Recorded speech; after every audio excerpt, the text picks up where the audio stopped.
오늘 이 본문에서 하나님께서는 다시 욥이 상상도 할 수 없는 질문을 오늘 본문에서 하고 있습니다. 자, 이것은 인간의 한계를 분명히 구분하게 하고 또 인간임을 자각하는 그런 질문이기도 한 것입니다. 또한 하나님과 이 욥의 위치를 또 밝히는 그런 질문입니다. 이것은 바로 하나님이 경영하시는 모든 역사가 욥의 상상 밖에 있는 하나님의 뜻임을 말하고 있는 것입니다. 자, 하나님께서는 이제 하나님께서 주신 이 고통은 욥에게 필요한 것이기 때문에 하나님이 욥에게 주신 것이다 이 말입니다. 그러므로 인간의 생각만으로 판단한다라는 것은 잘못된 것임을 우리에게 가르쳐 주는 것입니다. 아침은 인간이 탄생되기 전부터 계속되어져 왔습니다. 그러므로 인간의 지혜는 이 아침도 넘을 수가 없는 것입니다. 우리가 만든 것이 아닙니다. 인간이 태어나고 아침이 만들어진 것도 아닙니다. 아침은 하나님이 이미 벌써 만들어 놓았습니다. 그래서 우리는 아침을 넘어갈 수가 없습니다. 아침과 새벽은 오래전부터 있었던 일들입니다. 그래서 아침과 새벽에 쳐서도 알 수 없는 인간의 지혜라는 것은 얼마나 한정되어 있느냐는 것입니다. 우리는 언제나 아침에 새로운 활동을 시작하지만 한 번도 아침을 우리 마음대로 지배해 본 적이 없는 것입니다. 그래서 인간은 새벽빛에 대해서 아무런 능력도 부과할 수 없다는 것입니다. 매일 새벽을 맞이하고 그 빛 속에 살면서 우리는 그것을 받아들이기만 하고 그렇게 일상생활을 진행해 온 것입니다. 우리의 능력은 어떻습니까? 지구가 움직여 새로운 새벽을 맞이하는데 조금도 우리의 능력은 미치지 못하는 것입니다. 그저 자연의 지배를 당하는 것이 우리 인생이라는 것입니다. 욥은 하나님의 질문에 아무런 대답할 말이 없습니다. 오히려 자신의 무지와 무능력함을 깨닫고 부끄러워했을 것입니다. 그러나 현재 우리가 살고 있는 이 세대에는 이런 사실을 잘 알면서도 무지를 인정하지 않는 사람이 있습니다. 자신이 무능력함을 고백하지 않는 자들이 우리 주변에는 얼마나 많은지 모릅니다. 그러면서도 겸손하지 아니하고 교만한 그런 인생들이 많습니다. 우리가 과연 무엇을 알고 있는지 마음속 깊이 생각해 보아야 할 것입니다. 그리고 하나님 앞에 우리의 무가치함과 무능력을 고백해야 할 것입니다. 성경적으로 볼 때 말입니다. 이 세상과 앞으로 다가올 세상은 서로 경계를 이루고 그렇게 또 우리가 다가올 세상과 접해 있습니다. 다윗은 환난에 처했을 때에 다음과 같이 부르짖게 됩니다. 시편 9편 13절에서 여호와여 내게 은혜를 베푸소서 나를 사망의 문에서 일으키시는 주여 나를 미워하는 자에게서 받는 나의 고통을 보소서. 또한 유다의 왕 선한 왕 히스기야 왕이 공경에 처했을 때에 내가 사망의 문에 가리라 라고 부르짖는 모습을 보게 됩니다. 이와 같은 사실을 볼 때에 욥기 본문과 시편의 이 말씀과 또 이렇게 오늘 나타나는 사망의 문이라는 이 말은 우리 주님께서 말씀하셨던 음부의 권세라는 말과 같은 뜻을 가진 그런 말입니다. 다시 말해서 사람들이 고통을 당할 때에 사망의 엄침한 골짜기로 걸어갈 때에 이것이 바로 사망의 문이라는 것입니다. 그래서 저와 여러분들이 겪는 환난들이 있습니다. 수많은 일들이 있잖아요. 그냥 죽고 싶은 일들, 포기하고 싶은 일들, 이럴 때에 오늘 이와 같이 음부의 권세가 우리에게 침범할 때가 있다는 것입니다. 또한 그 문은 어떻습니까? 우리 그리스도인들이 순례자의 길과 같은 인생을 다 마치고 들어가게 되는 의의 문이기도 한 것입니다. 우리의 인간의 한계가 다 끝나는 그 순간 우리 하나님의 백성들은 의의 문으로 들어가는 것이고 세상 밖에 있는 하나님 밖에 있는 사람들은 악의 문으로 들어가게 되는 것입니다. 자, 우리 그리스도인들이 그 문을 통과하게 될 때 우리는 다윗이 노래했던 것처럼 승리의 노래를 부르게 될 것입니다. 시편 118편 19절 20절에 이렇게 말씀합니다. 내게 의의 문들을 열지어다. 내가 그리로 들어가서 여호와께 감사하리로다. 이는 여호와의 문이라 의인들이 그리로 들어가리로다 라고 고백을 하고 있습니다. 또한 그 문에는 사도 요한이 예언했던 것처럼 성도들의 이름이 기록되어져 있을 것입니다. 우리는 사망의 문에 대해서 다음과 같은 우리는 생각해 볼 수가 있습니다. 먼저 그 문은 신비한 문입니다.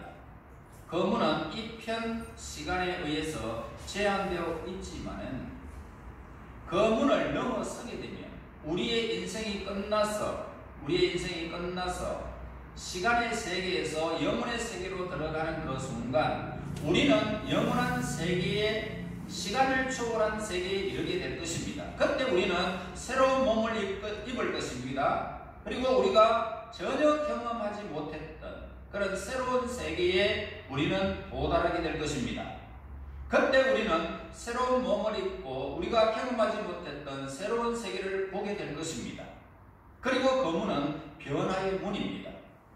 이 문을 넘어설 때에 모든 것들이 변하게 될 것입니다. 그 문을 넘어설 때 우리는 이 생에 있어서는 죽은 자들이 되지만은 그 문을 넘어선 세상에서는 우리는 새롭게 태어난 자들이 되는 것입니다. 또한 그 새로운 세상에서는 이 생에 늙은 자들이 이제는 젊어질 것이고 가난한 자들이 부유하게 될 것이고 비천한 자들이 영화로운 자리에 앉게 될 것입니다. 뿐만 아니라 그 문은 영생의 문이 될 것입니다. 우리가 그 문을 넘었을 때 이 생에서는 우리의 이름이 영영 잊혀지게 될 것이지만은 새로운 세상에서는 우리는 영생을 누리는 자들이 되는 것입니다. 하나님의 어린 양의 생명책에 기록된 자들이 누리하는 그 영광은 이루 말로 표현이 되지 않습니다. 그 문은 영원한 문입니다. 그러므로 인생에 있어서 우리는 불완전한 존재들이라는 사실입니다. 시간 속에 갇혀 있는 한 우리는 불완전한 존재입니다.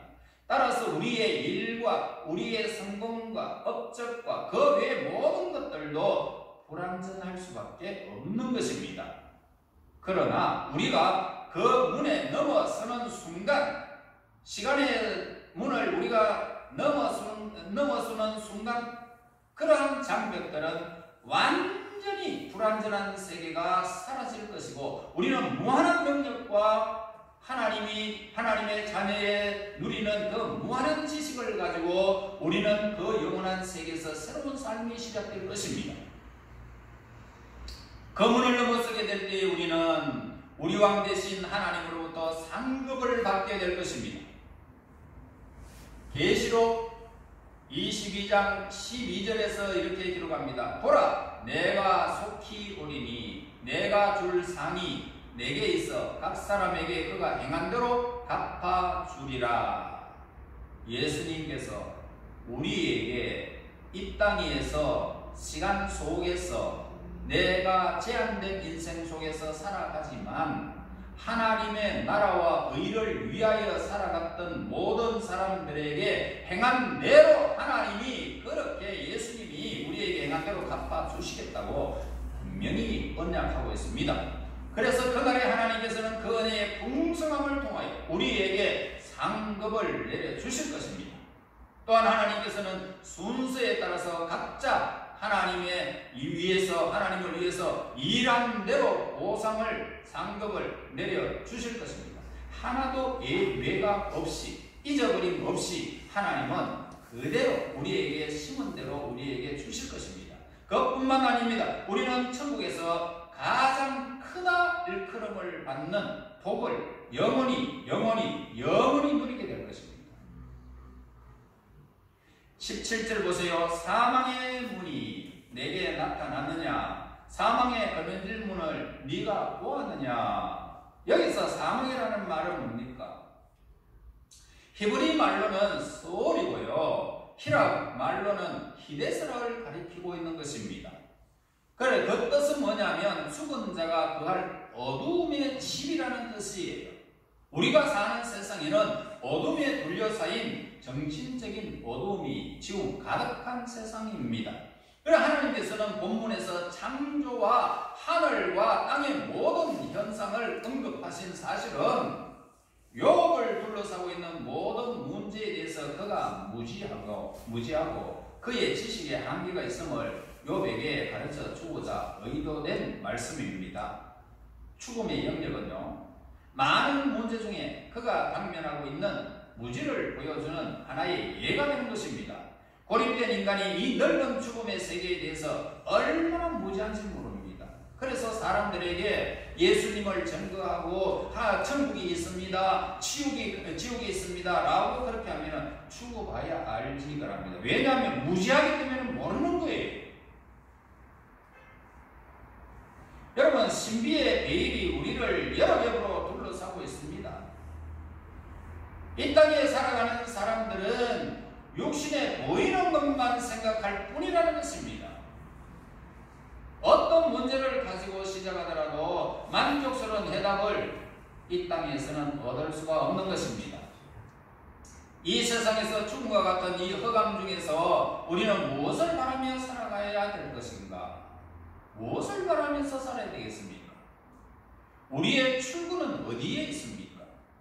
이 문은 끊임없이 움직이고 있습니다. 우리는 언제 사망에 들어갈지 모르는 것입니다. 그래서 이 문, 죽음의 문은 모든 계층의 모든 사람에게 다 열려 있더라는 것입니다.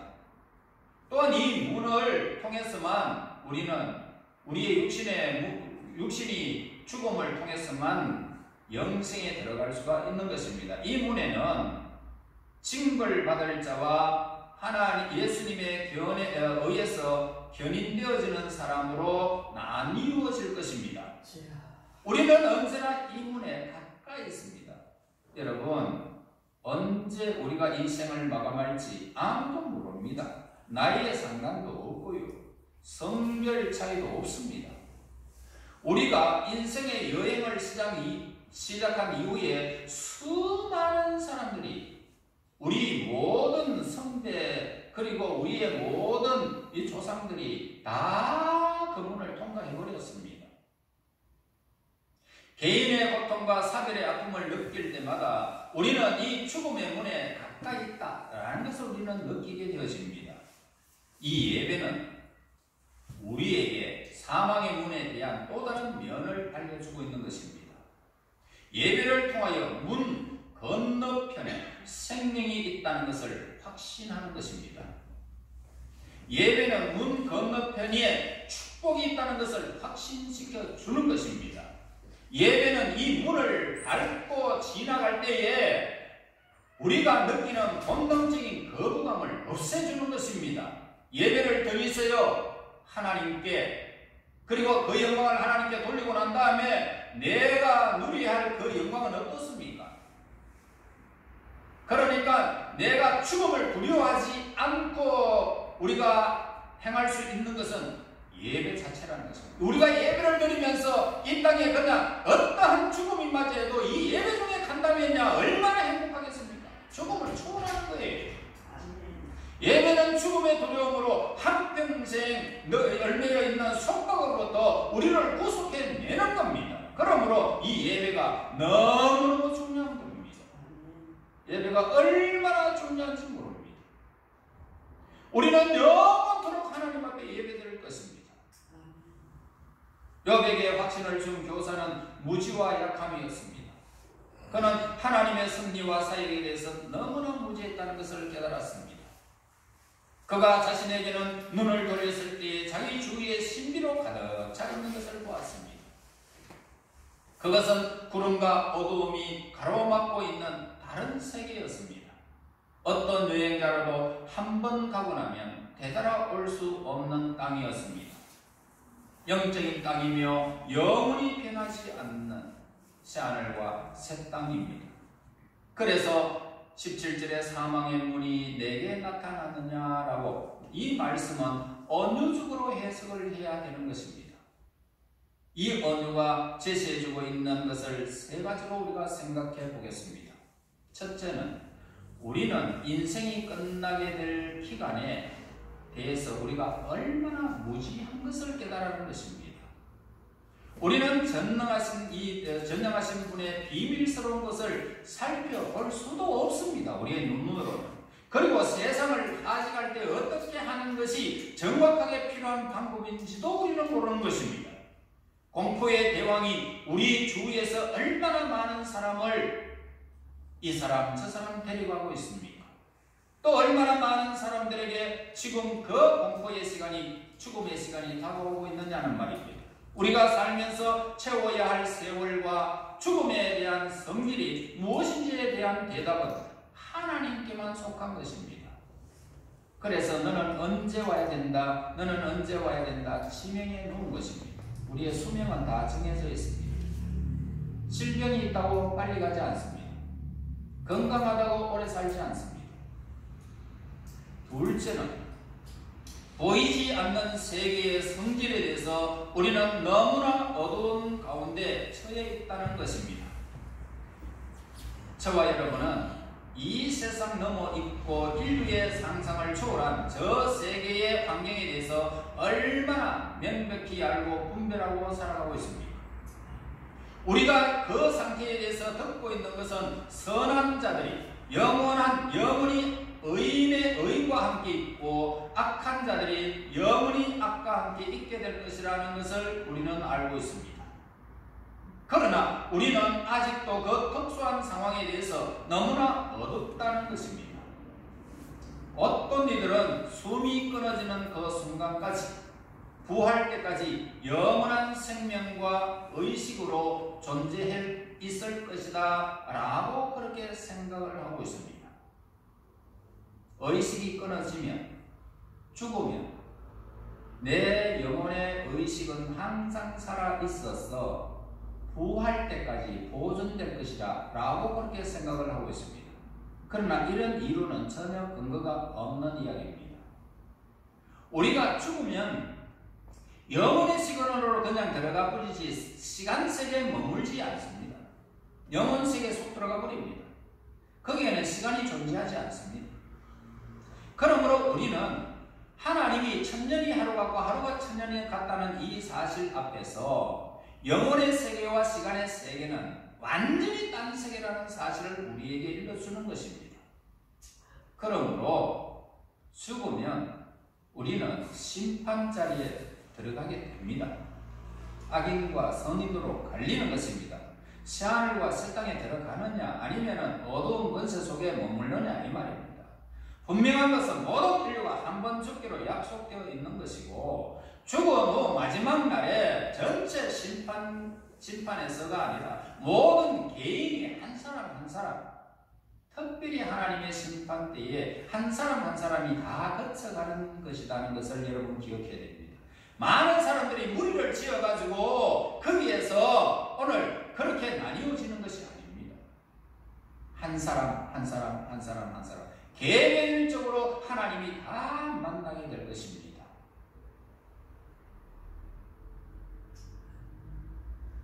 오른쪽에 서고 왼쪽에 서는 것이 아닙니다. 성경에서 오른쪽에 섰다면 오른쪽에 있는 사람은 의에 대해서 하나님을 만나고 거기에서 상급이 결정되어지고 하나님의 나라로 영접되어질 것입니다. 쭉 가는 것이 아닙니다. 우리가 행한 대로 하나님이 한 사람 한 사람에게 다 적용할 것입니다. 물론 그것을 우리가 시간적으로 계산을 할 수는 없습니다. 영원 세계에 무슨 시간이 있습니까? 그 다음에 셋째로 죽은 자에 대해서 언급한다는 것은 우리 자신을 아주 주의 깊게 표현하는 방법입니다. 우리가 여기서 분명히 확인할 수 있는 두 가지 주장은, 첫째, 예수님 안에서 죽은 자가 복되다는 것이고, 둘째로는 중생하지 아니하고 죽는 것은 영원히 불쌍한 존재가 된다는 것입니다. 가슴을 치며 통곡할 일입니다. 그러나 우리가 절대로 확실성을 가지고 다른 사람의 영혼의 상태가 어떻다고 말해서는 안 될 것입니다. 하나님은 이 물질 세계에서 남을 판단하는 것을 허락하지 않았기 때문입니다. 그래서 기억하고 있어야 할 것은 뭡니까? 다음과 같습니다. 우리는 사후의 결과에 대해서 생각하고 염려해야 된다는 것을 우리는 알 수가 있습니다. 그리고 보이지 않는 세계의 성질에 대해서 지나치게 생각으로 옳고 그름을 가려내는 것은 어리석은 일이라는 것입니다. 하나님 앞에 모든 것을 맡기고 믿음으로 생활해야 할 뿐이지 내가 이렇다 저렇다 평가하며 살아가지 말라는 것입니다. 우리는 다만 하나님이 우리에게 제시해 주신 것만을 열심히 알아갈 뿐입니다. 하나님의 진리 안에서 우리는 죽은 자 가운데서 부활하신 예수님에 대해서 하나님께 감사해야 할 것입니다. 이것이 없다면 우리 미래의 전망은 어떻게 알 수가 있겠습니까? 예수님은 무덤 속에서 다시 돌아오셨습니다. 그리고 예수님은 죽음이 사라지고 승리를 거두었다는 말씀과 자신을 믿는 자는 다시 죽지 아니할 것을 우리에게 말씀하셨습니다. 영원히 죽지 아니하리라. 22절 보세요. 네가 눈곡관에 들어갔었느냐? 우박창고를 보았느냐? 눈이 내리면 어떻습니까? 온 세상에 눈이 덮여 세상이 아름다운 형태로 바뀌게 됩니다. 눈은 거대한 광야를 하얗게 덮어버리고 굽이쳐 있는 언덕과 산꼭대기를 완전히 그냥 하얗게 덮어버립니다. 영적인 면에서 비치는 눈 덮인 만상은 하나님의 성품과 계시를 담고 누워있는 것 같습니다. 그리고 다양성을 가지고 창조주의 명령을 순종하고 있는 것입니다. 눈은 하얀 장막을 쳐서 식물을 보존하고 토양을 풍부히 하는 능력을 가지고 있습니다. 여기서 생각해 볼 수 있는 것이 뭡니까?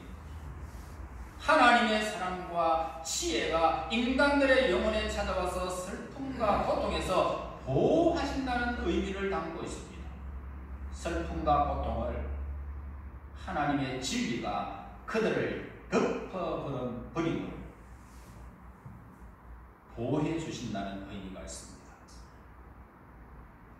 어떤 것이 죽어가는 과정이라는 인간의 세계에서 고통 중에 하나인 것입니다. 죽어간다는 것은 인간의 고통입니다. 눈도 죽이고 파괴하는 일을 합니다. 그렇지만 눈이 죽이는 것은 생명과 결실을 저해하는 해로운 영향력 뿐입니다. 그러므로 이 고통이 주는 목적은 오직 축복을 위한 것임을 우리는 알 수가 있습니다. 앞에서 우리는 눈이 영적 훈련을 위한 것이라 생각해 보았습니다. 그것만으로는 영혼을 순화시키는 생생한 진리를 설명할 수가 없는 것입니다. 우리가 눈 속에서 시편 기자가 아름답게 묘사한 능력을 찾지 못한다면 세상에 퍼져 있는 악과 죽음의 잡초를 제거할 능력이 없는 것입니다. 그래서 시편 51편 7절에 우술처럼 나를 정결하게 하소서. 내가 정하리이다. 나의 죄를 씻어 주소서. 내가 눈보다 희리이다. 하나님의 지혜와 구원의 국가는 세상의 악을 제거하기 위하여 사랑과 겸손으로 자기 살을 찢어주신 예수님 안에 있는 것입니다. 그리고 죽음에서 생명과 순수와 평화와 소망과 하늘의 빛나는 세마포를 우리에게 예수님은 입혀주셨습니다. 우리는 허물 많습니다. 제약투성입니다. 눈이 덮이지 않으면 시커멓고 온갖 보잘것없는 잡초들로 우거져 있는 산과 같습니다. 그런데 눈이 덮이듯이 예수님의 보혈로 부활의 그 모습으로 생명의 모습으로 예수님의 세마포를 우리에게 입혀주셨습니다. 우리는 눈보다 희게 되어졌습니다. 아무도 모르게 그 누구도 깨우지 않으면 부드럽게 내려 쌓이는 그 아름다운 눈. 그러나 우리가 새벽에 일어나서 둘러보면 광활한 천지에 온통 하얀 눈으로 뒤덮여 있는 것을 우리는 보게 될 것입니다. 그래서 아무리 나쁜 손이고 시끄러운 기계라도 잠시 멈추어서 창문 밖으로 시선을 돌리지 않을 수가 없는 것입니다. 그러나 이 순결하고 양털 같은 물질은 시간이 가면 녹아내립니다. 처음에 하늘에서 내려오던 그 순수한 성질을 잃어버리게 되는 것입니다. 교회는 영적인 시야를 가지고 있는 눈곱간이 주는 교훈을 우리는 받아야 됩니다. 어떤 성도들은 시끄럽게 떠들며 자기를 나타내려고 하지만 참된 일꾼들은 조용한 무리들로서 기도를 하고 그러면서 떠들지 않는 사람들입니다. 예수님을 닮아가는 그들의 음성을 거리에서 듣기가 어렵다 이 말입니다. 그들의 이음은 신문이나 책자에도 그에 나타나지 않습니다. 여러분들이 하나님 앞에 예배드리는 모습, 여러분들이 하나님 앞에 충성하는 모습, 하나님 앞에 헌신하는 모습은 이 세상 사람들의 책자나 어디에도 기록되지는 않습니다. 그러나 우리가 사별하는 그 순간 맞이하게 된다면 눈이 주는 교훈을 위로를 받게 될 것입니다. 시체를 덮는 보가 우리 덮는 중에도 생명의 밝은 빛이 빛나게 될 것입니다. 부활의 영광을 바라볼 때 우리는 오히려 마음이 풍성해지는 것을 느낄 수 있을 것입니다. 우리 믿는 자는 죽음을 통과해서 부활의 기쁨을 맛보게 될 것입니다. 하나님의 영광으로 찬란한 빛으로 우리가 둘러싸이게 될 것입니다.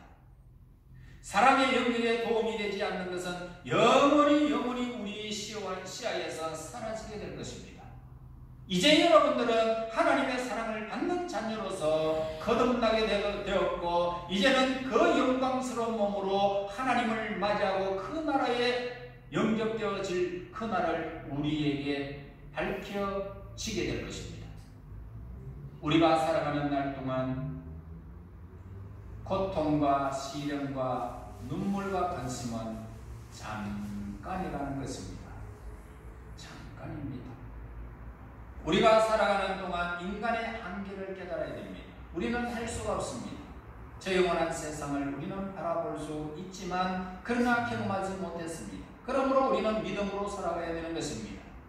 자, 우리는 이 한계를 깨닫고 오직 하나님의 능력으로 우리가 채워져서 저장된 곳간에서 영원히 빛나는 생을 맞이하게 될 것입니다.